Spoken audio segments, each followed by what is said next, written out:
पूरे वीक के अंदर ऐसा क्या हुआ कि क्रिप्टो स्टॉक मार्केट बुरी तरीके से कोलैप्स हो गई।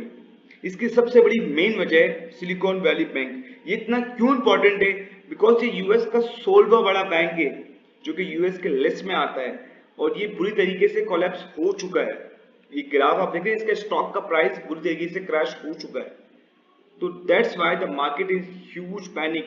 लोगों ने वहां से विड्रॉल के लिए दर विड्रॉल शुरू कर दिए, और उस बैंक ने विड्रॉल सस्पेंड कर दिए, जिसकी वजह से मार्केट में पैनिक आया।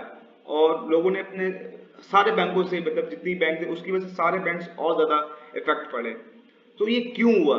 इसकी सबसे बड़ी वजह अगर मैं आपको समझाता हूँ, बैंक किस तरह काम करते हैं। बैंक बेसिकली काम क्या करते हैं, अगर आप बैंक में जाकर डिपॉजिट करवाते हैं तो उस बैंक का डिपॉजिट, ऐसा तो नहीं कि बैंक आपके डिपॉजिट को रखे रखे रहेगा, वो आपके डिपॉजिट को यूज करता है।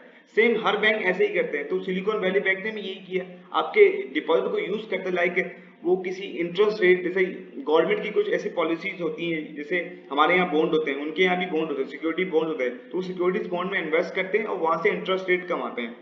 तो ऐसे ही वो यही काम कर रहे थे, वहां पे उनके वो डिपॉजिट रहता था, वो ऐसे ही करते थे। अब क्या हुआ, लोगों ने, सारे लोगों ने एक साथ अपने पैसे निकलवाना शुरू किया, तो वहां पे बैंक इंस्टीट्यूशन आ गई। अब एक्चुअली क्या हुआ ये मैं आपको समझाने लगा हूँ। ये बात होती है कब की? थर्सडे वाले दिन की, जब ये बैंक अपने AFS पोर्टफोलियो सेल करता है। इसका मतलब क्या होता है? Available for sale bonds. तकरीबन वो 21 बिलियन की वो सेल करता है, जिसमें से उसको 1.8 बिलियन का लॉस होता है। क्यों लॉस होता है? क्योंकि यूएस के अंदर अभी आपको पता है रिसेंटली इंटरेस्ट रेट बढ़ा था 9.1%। उस इंटरेस्ट रेट बढ़ने की वजह से उनका जो प्रॉफिट है वो लॉस में चला गया, डेप्रिसिएशन में चला गया। तो जिसकी वजह से उनको 1.8 बिलियन का लॉस हुआ, क्योंकि लोग डिपॉजिट ले, लोग विड्रॉल लेते थे उस बैंक से, उस बैंक के पास विड्रॉल लेते थे, उस बैंक ने अपने बॉन्ड्स बेच दिए। तो that's why the market huge panic में कि ये अपने बॉन्ड से लॉस कमा रहे हैं, तो ये किस तरह लोगों को फायदा करके देंगे। तो ये सारा रीजन बना इस बैंक का बैकग्राउंड सिचुएशन होने के लिए। अब इससे यूएसडीटी और क्रिप्टो का क्या रिलेट पड़ता है ये भी मैं आपको डिटेल में बता दूं, लेकिन इससे पहले अगर ये आपने ब्लॉग नहीं पढ़ा, मैंने इस ब्लॉग को बहुत डिटेल में लिखा है, अगर ये जाके लिंक में डिटेल में पढ़ें आपको समझ आएगा। और अब मैं बात करने लगा यूएसडीसी की, जो कि यूएसडीसी कल 0.87 पे आके क्रैश हुआ, अब वापसी रिकवर पे जा रहा है। सो ऐसा क्यों हुआ? सारा मसला आता है सर्कल की रिपोर्ट के बाद। सर्कल बेसिकली यूएसडीटी को ऑन करता है। अब वो कल एक रिपोर्ट शाया करता है कि उसने सिलिकॉन वैली बैंक के साथ टाई किया हुआ है, मतलब जो एसेट स्टेबल कॉइन है, जैसे यूएसडीटी एक बेसिकली स्टेबल कॉइन है, वो स्टेबल कॉइन ने अपना रिजर्व बेसिकली किसके पास रखाया हुआ था? सिलिकॉन वैली बैंक के पास, इस बैंक के पास जिसका शेयर प्राइस कोलैप्स कर चुका है। तो ये बैंक ऐसी सिचुएशन आ गई है, तो ये लोगों को पैसे दे नहीं रहा, तो ये यूएसडीसी जिसने ये रिजर्व यहाँ पे रखा है वो उनको कैसे पैसे देगा? तो ये सारा रीजन बना कि लोगों ने अपने पैसे यूएसडीसी से निकालना शुरू कर दिए कि कहीं यूएसडीसी भी लूना की तरह यूएसटी ना बन जाए। इस ये सारा सिचुएशन हुआ। लेकिन अब यूएसडीसी का कितना बिलियन डॉलर एक्सपोजर था सिलिकॉन? 3.3 बिलियन का एक्सपोजर है। और यूएसडीसी का मार्केट कैप कितना था? जैसे मैं आपको दिखा दूंगा मार्केट कैप, ये मार्केट कैप आ रहा है।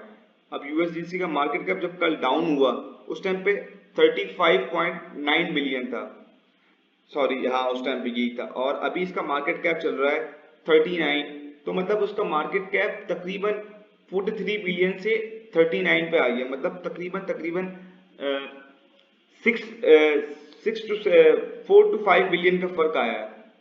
इतना कोई खास फर्क नहीं है, लेकिन एक मार्केट में पैनिक होता है ना, वो क्रिएट हो जाता है। अब ये कंसर्न पता करना है, क्या ये सीरियसली कंसर्न है यूएसडीसी के लिए? मैं आपको कहूंगा ये वाकई ये सीरियसली कंसर्न है। जब मार्केट इतना ज्यादा पैनिक करता है तो ऐसा ही होता है। जिस तरह आपको मैंने बता दिया था कि बैंक के साथ बैंक काम किस तरह करता है, वो डिपॉजिट क्या करेगा बैंक? उसने भी कहीं ना कहीं इन्वेस्ट किए होंगे, उससे लॉस कमाएगा। तो यूएसडीसी बेसिकली एक खतरे के अंदर है। तो मैंने यूएसडीटी से ऊपर मैंने कहा था कि इस पे एक आर्बिट्राज अपॉर्चुनिटी आप कमा सकते हैं। अगर किसी ने कल 0.88 पे लिया होगा, लाइक ये प्राइस थी 0.88 पे, और अभी जाके ये 0.96 पे था, तो इस पर अच्छी खासी आर्बिट्राज अपॉर्चुनिटी जो कि मैंने अवेल करवाई लोगों को, मैंने अपनी इंस्टाग्राम ट्विटर सब पे मैंने बताया उसको। तो अब एक गुड न्यूज़ आपको मैं देने लगा हूँ कि जितने भी जो फर्ड लोग बता रहे हैं कि ये हो गया वो हो गया, ये सब अब खत्म होने वाला है। और एक गुड न्यूज़ ये है कि यूएसडीसी कहीं नहीं जाने वाला भाई, कोई कहीं नहीं जाने वाला। यूएस ने अभी अनाउंस कर दिया है कि वो डिपॉजिटर जो हैं, जो सिलिकॉन वैली के डिपॉजिटर हैं, वो उनको प्रोटेक्ट करेगा। तो दैट्स हाउ द जो गेम है सर्कल के साथ, जो यूएसडीसी के रिजर्व है, वो बेसिकली अब सेफ हाथ में जाने जा रहा है। ये बेल आउट तो दे रहे हैं, अब ये बेल आउट देना चाह रहे हैं। देखा federal authorities are seriously considering safeguard all uninsured depositor at Silicon, मतलब ये बेल आउट देना चाह रहे हैं सबको, जितने भी डिपॉजिटर सिलिकॉन वैली के। तो ये गुड न्यूज़ है मार्केट के लिए। अब मार्केट में मैं समझता हूँ मंडे को देखते हैं कि मार्केट की सिचुएशन क्या आती है। ओवरऑल स्टोरी यहाँ पे मैंने डिटेल में लिखी है, आप और ज़्यादा डिटेल में पढ़ सकते हैं जाके। अगर मैं आपको बिटकॉइन की लिक्विडेशन दिखाने लगूँ, जो लोग कर रहे थे यार नहीं अब तो बिटकॉइन तरवा बर्बाद, लोगों ने शॉर्ट किया है, फिर देखो लोग तेल हुए हैं शॉर्ट के अंदर। ये सारी शॉर्ट की लिक्विडेशन, ये जो रेड्स नजर आ रही है आपको, ये बेसिकली सब एक शॉर्ट लिक्विडेशन है। जिन लोगों ने शॉर्ट किया वो तेल हो गए। फिर बिटकॉइन कितने में ट्रेड कर रहा है ये आप देख सकते हैं। बिटकॉइन ट्रेड कर रहा है ऑलमोस्ट 21, मतलब 21,000 से ऊपर ट्रेड कर रहा है। और आप देख सकते हैं यूएस के अंदर भी सब कुछ रेड पड़ा है, सिवाय bitcoin is green. So thank you for this video.